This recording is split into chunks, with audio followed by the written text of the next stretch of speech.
To learn about the off-grid lifestyle and to be inspired to live your dreams, click subscribe so you don't miss anything. Hit the bell notification. Well, Carolyn got some good news today. Look at this. She finally got a green bean. She was quite excited. This thing's huge. She looked at it yesterday. I don't know how well you can see that. She looked at it yesterday and she didn't see it then. She called me down from the hill. I was up on the hill. She says, I have green beans. Even before I got to the garden, I saw the green bean hanging down. She said, oh, look at that. There's two of them. I didn't see the second one. There's two there. So she's all excited. We've struggled with this garden because we got started so late. I mean, here it is, almost July. It's the last of June. And those tomatoes are still looking like you could buy them off the shelf. So it's just an unfortunate situation. We got started so late and we had so much to do when we first got to the property that we just didn't have time for a garden. As a matter of fact, we actually had decided not to make a garden. And then we went ahead and did it. Long story. So I'm really happy for my neighbor contacted me yesterday. But I got to give you some context before I tell you what he said. This property was in really poor condition when we got here. When I first looked at it, I thought, my goodness, we're never going to make a dent in this place. This area that you see here, I would imagine they brush hog, I don't know, maybe once a year, just to keep the trees from growing. But everything you see, grass level there, that's what everything looked like. It was just, everything was grown up. We had to bring the truck down here to unload the camper. And the weeds were so tall, you know, you get those briar patches that stick you when you walk by. Well, all those really kind of scratched the clear coat on my truck. Of course, I think I can buff it out. Here's an example of what everything looked like. All that I have to clean up. There's trash in there is the problem. And right now I don't want to pick up the trash because there'll be copperheads in there. And then I think everybody in the neighborhood hated the idea that there was a trailer here. There was an old mobile home trailer that was partially tore down. So what you see here is where we're going to build our tiny house. This is the floor to our new tiny house that we're building. There's our cat. I don't know if you can see him. Right there, I think. He's a feral cat, and we feed him to keep the mice down. He sticks around. He doesn't want us around. He doesn't want to be too close. Now at night and during dusk and dawn, he will get closer to us. But during the day, he stays about that far away all the time. And he sleeps underneath the trailer. I hate that I disturbed him. Where you see the trailer cut off there, they had most of it tore down, but the floor was still there. And it wasn't really tore down. They just kind of collapsed it down onto the floor. So all that needed cleaned up. And then past that was trailer where the roof was still up, the walls were down. It was just, visually it looked terrible. Within a month we had this cleaned up quite well. And now we've already started building our tiny house. So a lot of work went into this. All this was covered up in tin. Here you see that I've stacked some tin up, and we'll take this to the scrap yard. But all this was just stacked as high. Well, it wasn't folded up like I have it, but it was, you know, up against this tree. And so the neighbors could see this. Even though we're kind of tucked back here a little bit, they could see it. And you can tell that people are very happy that things are getting done. And then, of course, we got the well installed. That wasn't too hard. I've had a few issues with it, but we got the well installed. We got concrete floor poured in it here. And of course, the Folgers can's still temporary, but it's working, so I'm not in that big of a hurry to change it. I got to put a PVC pipe sleeve down into the well casing. So I'm going to leave that Folgers can there until I get to the PVC, and there's a $98 boot that I got to drive down in there. And then we'll build a well house around it. So we have water. Of course, now we mow it all the time. I try to mow it every 2 weeks. There's no reason to mow it any more than that. I just want to keep the copperheads out of here, and being back here, it really doesn't matter how much you mow it, as long as it doesn't get too tall. The neighbors, again, seem to really appreciate how often we're taking care of the place. Now, when I say neighbors, I mean they're not very close. We've got one way up there and one way over there. I feel like that the neighbors are just happy that someone has taken this place over and is cleaning it up. Now, we've also installed an IBC tank This tank holds our well water, so what we do is we start the generator. I know I've said this a lot, but this is all important. So we start the generator, we fill the IBC tank from the well. So we do that every couple weeks. And then we pump the water from the tank into the camper using an RV pump.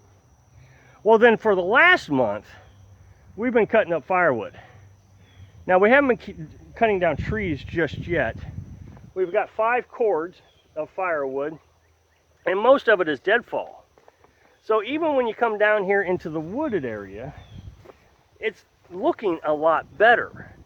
I mean, wooded area is supposed to look wooded, but it was just so grown up and deadfall was laying everywhere, and it looked like a real mess. So even the neighbor over here can see that we've really done a good job.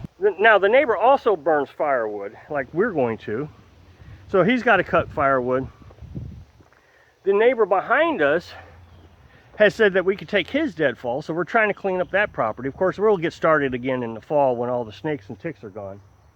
So we've made a lot of progress. And so I find it ironic that we're kind of living in a camper, and you would think people would complain about us living in a camper, but instead of complaining, they're just happy that things are getting picked up. So this is in my mind, you know, if you want people to leave you alone, do things that people like, so they will leave you alone. And so cleaning it up, they're happy. Now, if we just planted this camper right in the middle of a major city, they would have been quite upset because it's bringing down the value of property. This is bringing up the value of property. Also, they do understand that we are just temporarily living here until we can get our tiny house. We've also installed solar panels, which our neighbor has seen and noticed, and I think he really likes our solar panels. And he's asked questions about it. It would take a lot for me to educate anybody on how they work. So he was asking about them, and I tried to explain them, but you know, it takes a lot to learn how to use solar panels. So I don't think he really understood. And you know, in a 5-minute conversation, you really don't get enough information on how to make them work. You know, what's an inverter? If you've never heard of an inverter, don't know what an inverter is, or a charge controller, you know, okay, it's just all mumble jumble. So he came over the other day. Well, he doesn't come over. He comes over to the property line is what he does. And he kind of waves at me, and I walk over the property line. So he stays on his side of the property. I stay on my side of the property. And he was talking and saying, man, you've done a lot of work around here. And he was talking about the solar panels. You know, we talked about solar panels. And how clean everything looks. Looking really nice. And I just find it ironic because all the places around here are kind of trashy. I mean, they really are kind of trashy. And that's kind of the point of being out here. It's freeing to do what you want, even if you just want to have trash. It's kind of the point. How the woods were even looking really good. And he was really, you could see that he was kind of smiling the whole time. And he says, but I need you to knock off all the work. I was like, what? What are you talking about? Why do you want me to knock off all the work? I said, I gotta get this place fixed up. He says, well, his wife's getting aggravated at him because he's not doing a bunch of work.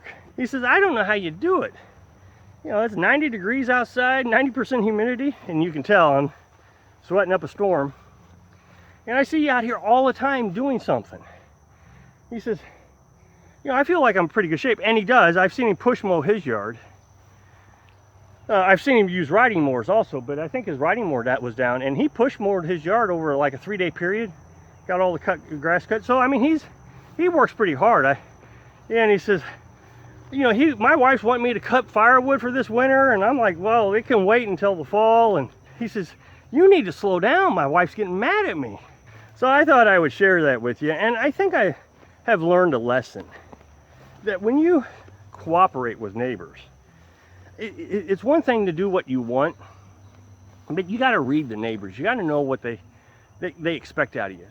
You recognize that the area is not, you know, like an HOA area. But the thing is if you improve from what it was, people are going to appreciate that, and they're going to leave you alone. Now, I talk a lot about the freedom to do what you want, and we are doing what we want. So you recognize what the neighbors' expectations are, and do those expectations fall in line with what you consider freedom? I mean, if you think freedom is having a few $1 million home with manicured lawns. And if that's what you want, then that's the freedom you want, then you kind of want all the neighbors to kind of fall in line with that. That makes sense.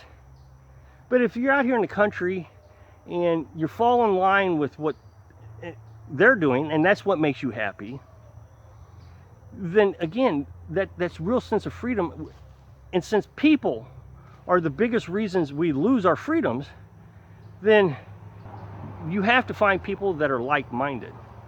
So I hope you can find your neighborhood that gives you the ultimate freedom. Thanks for watching.